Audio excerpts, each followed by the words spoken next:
If you were at any Pride marches last month, or even if you weren't, I'm going to hope this phrase is pretty familiar to you. Pride is a riot. In fact, it's been a riot from the very start. A revolution of queer bodies of all genders and sexualities and races and sizes and ethnicities and health and genitalia coming together to call for the love and respect of us all. From the 1969 Stonewall riots to today, Pride has been about fighting against the reductive status quo, not by blending in with it, but by shouting loud enough that our voices rise above it. But this is a video about film, so let's think about film. Film has always, since its birth, been accompanied by certain common practices that many at the time considered signifiers of good art or good film. But what happens when you grow up in a time when those signifiers, those common practices, that status quo, completely ignores you? You rise above it. You revolt. You riot. Throughout the 1980s to 1990s, that's exactly what a wave of queer filmmakers did in response to a filmic status quo that excluded them at their most vulnerable time in history. A chorus of voices, uncoordinated and yet feeling the need to rise all at once, creating films that would break down cinematic rules and barriers to create a movement unlike any other.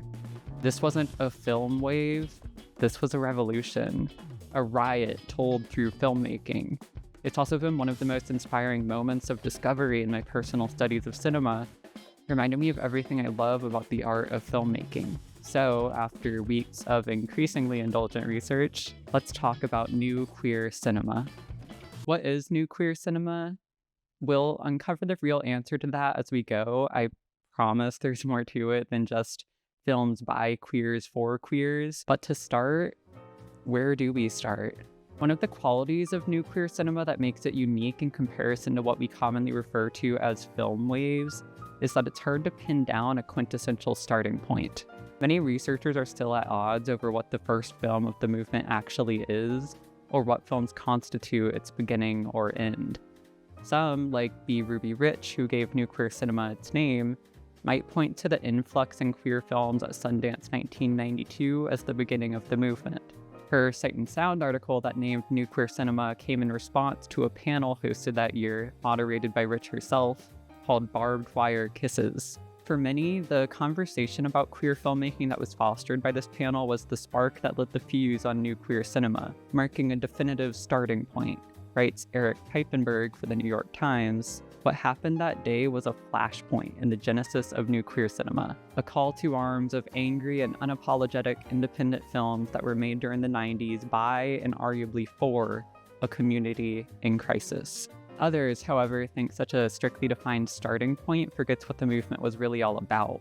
If new queer cinema is defined as a movement of queer films defying the status quo with angry and unapologetic queerness, were we to say that it starts with films that were officially programmed by a major institution in the film world, accompanied by a moderated Q&A? Jumping off this point, Ross Tibbs points us way back, writing, "Despite prevalent spotlight and mainstream media attention taking place from the 1990s, theorists claim the movement has in fact pre-existed since the 1930s, using French poetic filmmaker Jean Cocteau's visceral and everlasting The Blood of a Poet as an example, combining the avant-garde with the queer film movement to accentuate the idea of challenging and existing outside the sacred tradition in both life and art. Personally, I fall somewhere in the middle. To me, there's a distinctive fervor, pressure, and urgency in new queer cinema that separates it from the queer cinema that came before, but which started well before that day in Sundance. Sundance might be where the movement broke through, but to see the beginning, let's go back a little further. Much of new queer cinema's urgency can be traced back to June 1981, commonly considered the official starting point of the AIDS epidemic. As a disease disproportionately ravaging the queer community, would be homosexuals. AIDS sent many artists the signal that time could be running out, that the government isn't doing enough to help, that the status quo was anti-gay and complicit in the deaths of thousands of queer friends and families. This is not a gay issue. This is not a heterosexual or homosexual issue. It's an issue of people who are dying. It's disinformation. That's disinformation. No, it's not. Writes Morgan Lytle in an interview reflecting on the AIDS epidemic. Filmmaker Gregg Araki said at the time he felt like, "I am literally being exterminated." I've been targeted for this genocide. This attitude, this fear, this anger is the undercurrent motivating new queer cinema. No longer were queer filmmakers going to sit idly, to be gentle, to seek the cis-heteronormative world's empathy. It was time to revolt. It was time to demand change. It was time to make art that could force a change. New queer cinema didn't tug at the heart, it kicked the crotch. Its AIDS-themed films especially. They were the storm after the calm of earlier life-affirming movies that mourned the young dead like Longtime Companion, which in 1989 politely asked straight people to pay attention. 3 years later, Gregg Araki's The Living End warned everyone to run for cover. So where do we start with new queer cinema? We start with the original Flashpoint, not Sundance, but the epidemic that led queer people to start screaming their heart out on celluloid. No matter the difficulty, no matter the lack of funding, these were films that got made because they had to be made. With this in mind, we can establish a rough timeline of films. Based on my research, I'm going to draw a loose starting point in 1983 with Lizzie Borden's Born in Flames. From here, we'll stretch the timeline onward to about 1996, with Cheryl Dunye's The Watermelon Woman. There are a plethora of films in between coming from important artists like Isaac Julian, Sadie Benning, Marlon Riggs, Tom Kalin, Gregg Araki, Sue Friedrich, Derek Jarman, Jenny Livingston, and many other artists and filmmakers who answered the same call to action. For the sake of keeping this video a reasonable length, I obviously can't go in depth with all of these filmmakers and their films, but let's take a closer look at 6 films that I feel encompass the heart, history, and diversity of new queer cinema. After researching and thinking it over, the 6 films I decided on were Born in Flames, Tongues Untied, Paris is Burning, The Living End, Blue, and The Watermelon Woman.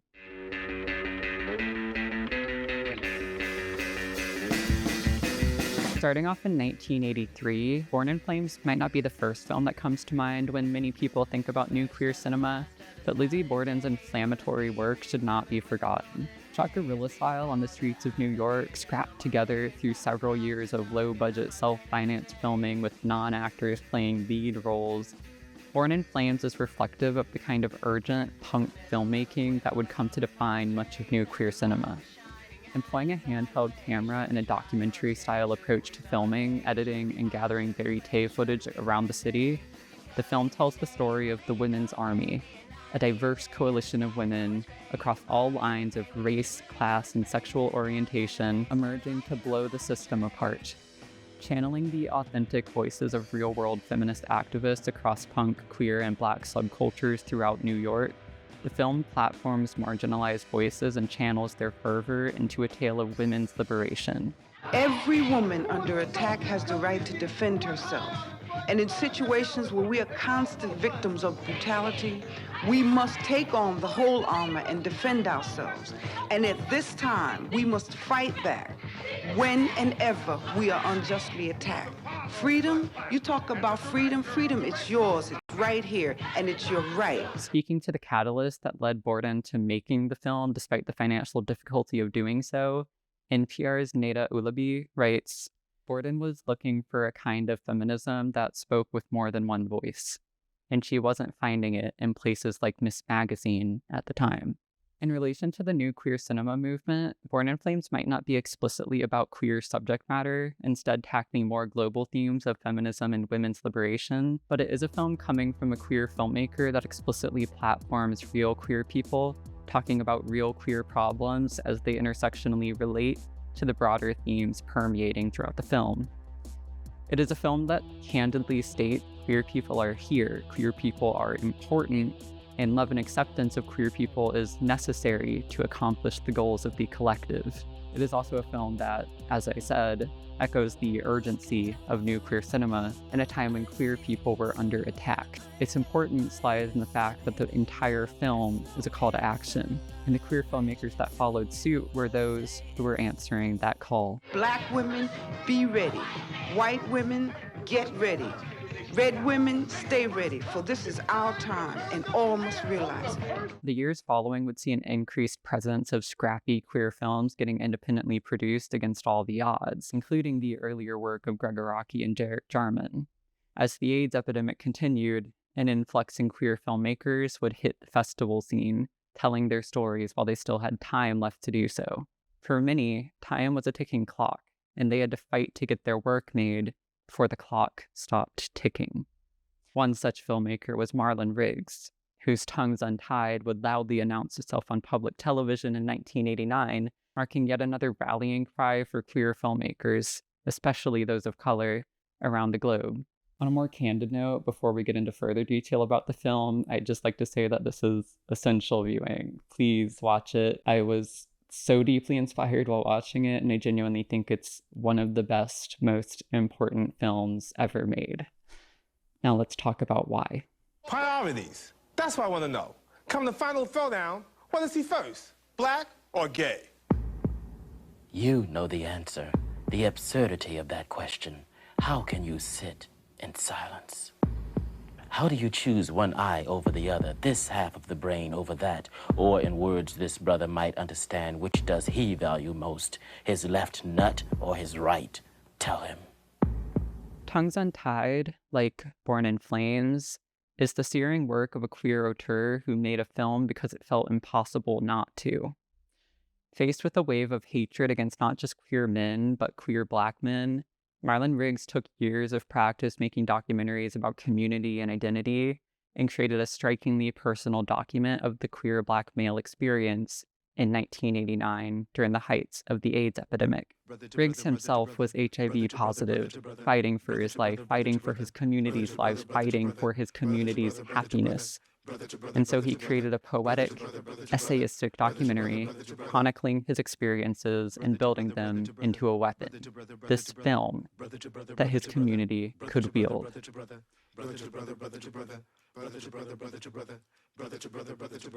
An old friend of Riggs, Thomas Allen Harris, writes, Riggs' work set a stake in the ground in documentary filmmaking. His more experimental work was unapologetically produced out of and for a Black queer communal perspective. Because it maintains this integrity, the work was authentic, universal, and groundbreaking. It was also prescient, given the current refocusing of documentary to make transparent the nuances of the relationship between makers and the communities depicted in their films. Now central questions for founders and commissioners of documentary, from Sundance to Ford to ITVS.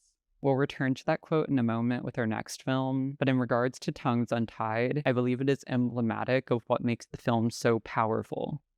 It's hard to find another documentary so rooted in personal experience, personal love, personal anger, personal conflict, and that personal edge, accompanied by filmmaking that does so much with relatively little, is what makes it, to me, a perfect example of what new queer cinema was all about. It's no wonder conservatives protested when it was broadcast on PBS.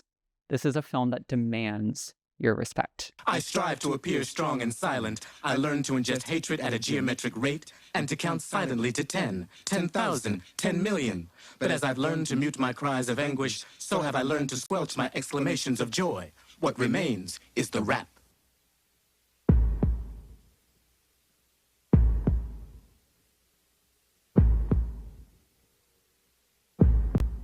Taking this in a slightly different direction, next up we have the film that has perhaps received the most popularity and cultural acknowledgement among the new queer cinema lineup, but which has also been the most divisive as people look back on it.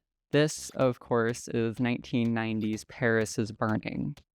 I'm going to try to talk about this film as concisely as I can, but it's difficult to capture the full divide over this film without going at length, so just know this is very much a summary. To start, Paris is Burning is a documentary from Jenny Livingston detailing the ins and outs of the New York City ballroom scene in the late 80s. This has all of the trademarks of new queer cinema, a queer filmmaker scrapping together their resources to make a film about queer subject matter, but when sitting down to watch it, before really reading into the larger conversations around the film, I was struck by how different it felt from what I had just seen, especially in comparison to Tongues United. I said I'd come back to that Thomas Allen Harris quote about how Rigg's films were unapologetically produced out of and for a Black queer communal perspective. And it's because Paris is Burning is most striking in the fact that it doesn't carry that same energy. The film may be by a queer filmmaker, but she isn't part of the ballroom community and was producing the film largely from an outsider perspective. Some even argue for an outsider perspective. This shows up in the fact that the film lacks some of the fervent anger I'd come to expect from and admire in new queer cinema. Tongues Untied, Born in Flames, and The Living End, which we'll get to in a moment, but which I watched before this film, all end with bold, impassioned statements that scream out to the audience with the might of a revolution. Now I hear. I was mute, tongue-tied, burdened by shadows and silence. Now I speak.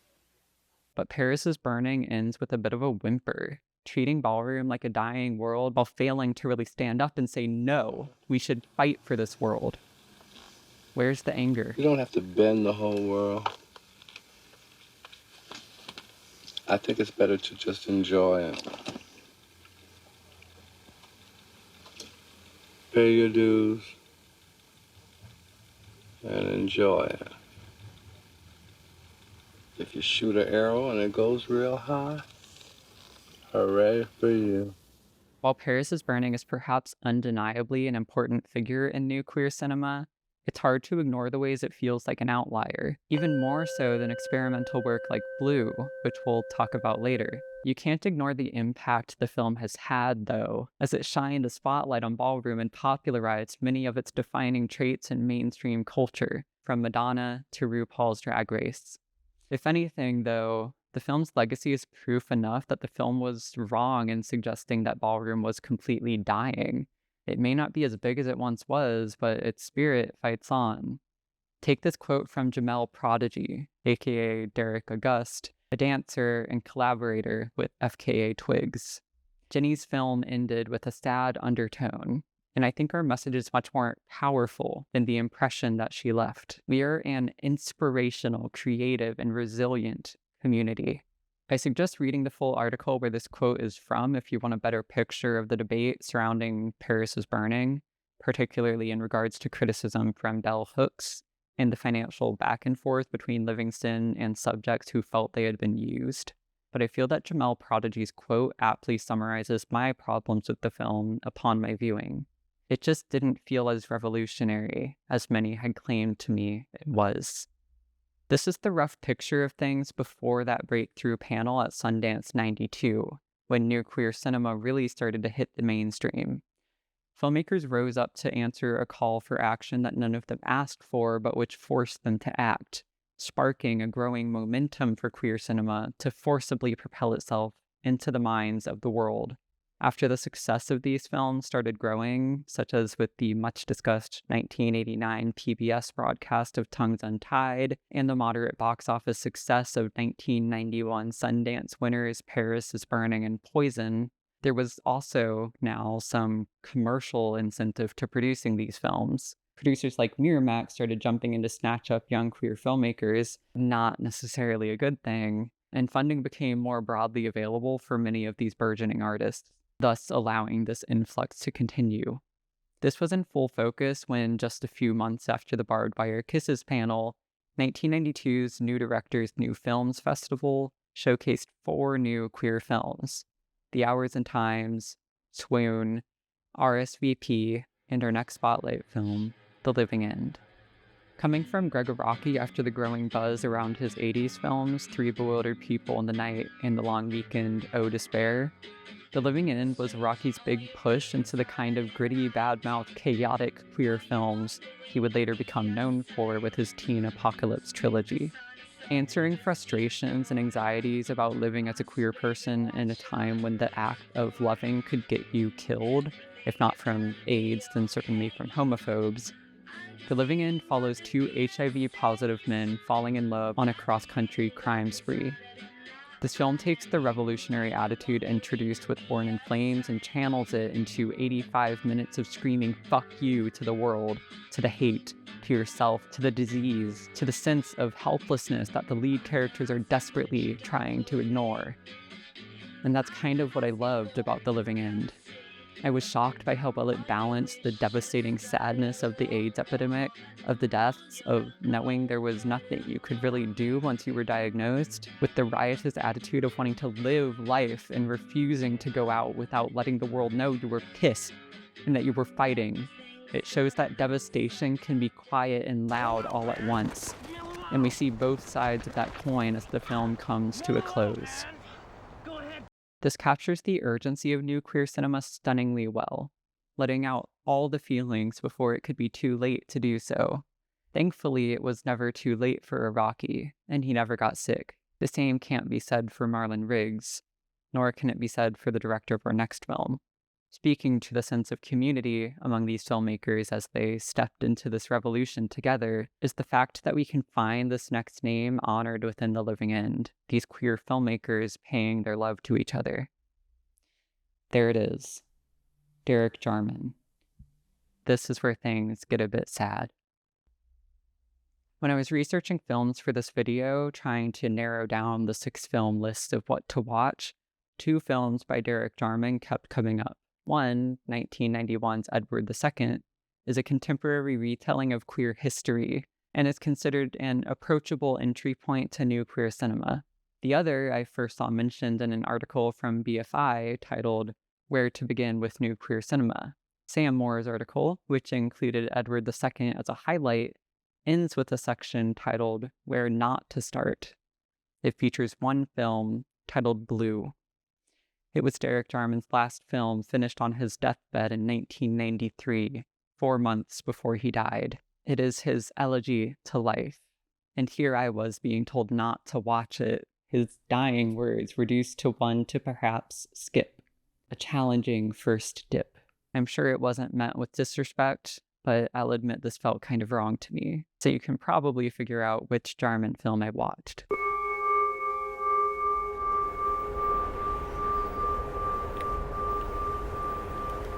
I fill this room with the echo of many voices who passed time here.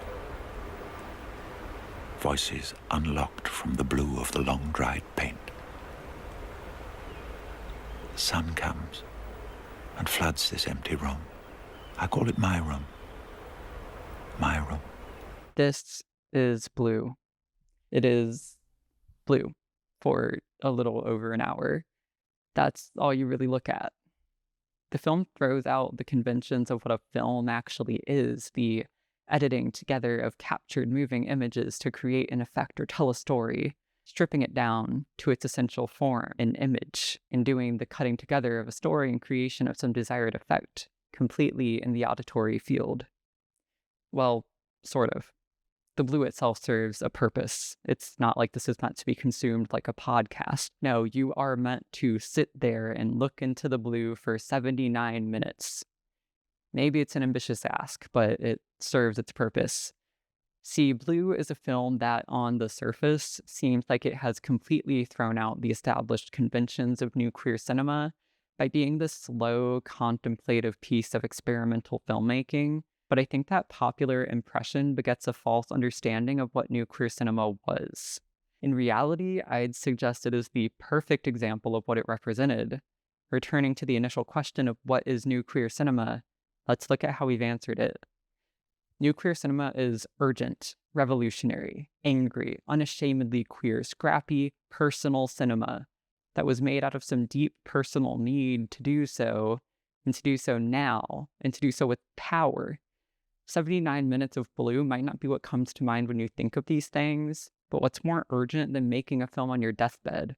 What's more revolutionary than revising the methodology of what a film even is? What's more angry, scrappy, unashamedly queer and personal than sitting in a hospital sharing your dying thoughts and ruminations about life and about how life led you, unjustly, early, to these dying moments, dying alongside so many of your queer peers, dying after so many of your queer peers have died before you.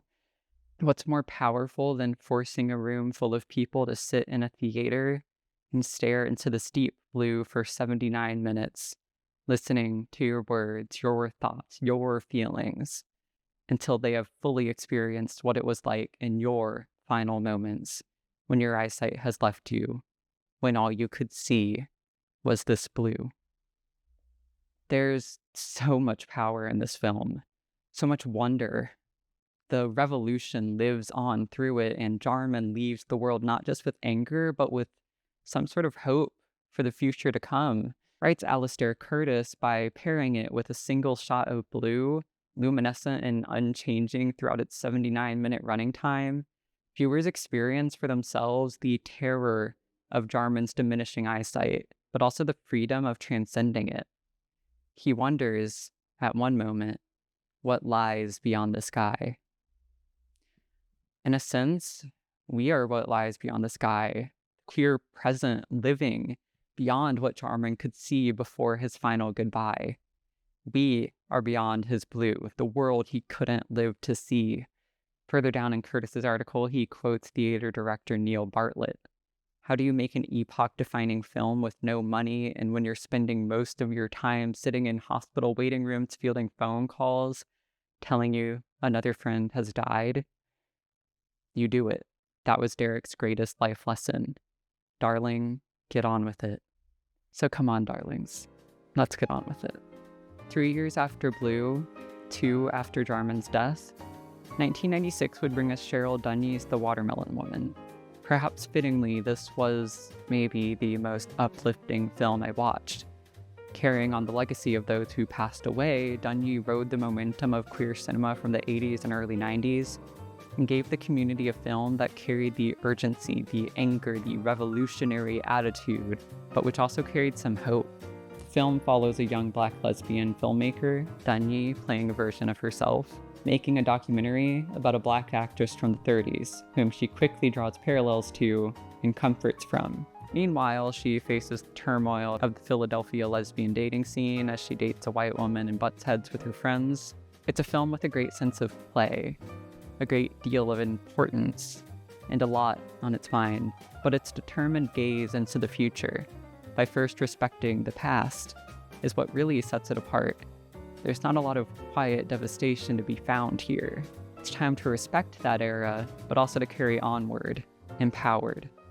Not only this, but it's time to grow, to do more. But what she means to me, a 25-year-old Black woman, means something else. It means hope. It means inspiration. It means possibility. It means history. And most importantly, what I understand is that I'm going to be the one who says, I am a Black lesbian filmmaker who's just beginning, but I'm going to say a lot more and have a lot more work to do. Speaking to her desire to make The Watermelon Woman, Dunye tells Vanity Fair, I was like, why was everybody else getting to tell a story? We need a Black lesbian feature film. This doesn't make any sense. So I knew I was making that moment happen. This all came a year after the AIDS cocktail was introduced. In 1996, it was no longer a death sentence. The queer community could finally breathe a little, fighting for a better future to come. This film is representative of that. And maybe that's why many consider it a loose ending point for new queer cinema. It leaves a pleasant outlook of what's to come, but also calls to action the next generation of filmmakers. We need a Black lesbian feature film can be translated to, we need a feature film from everyone who hasn't gotten to tell their story yet. Writes Peipenberg, quoting Dunye, Dunye said the movement had legs, but its promise remains a work in progress. People on the margins who are still invisible, trans and queer folks of color, or people who are on continents who have no rights at all, those stories are the ones that we're still building a world for. While 1996 marked the loose end of new queer cinema still is and always has been expanding to different communities and parts of the world that aren't often included in discussions of new queer cinema. Towards the tail end of new queer cinema, 1992 brought us the debut of queer slow cinema auteur Tsai Ming-Long with Rebels of the Neon God. Well before Born in Flames, released in '83, France brought us lesbian filmmaker Chantal Akerman and her unapologetically queer film, Je tue il elle. She'd continue to bring us queer films into and after new queer cinema's time.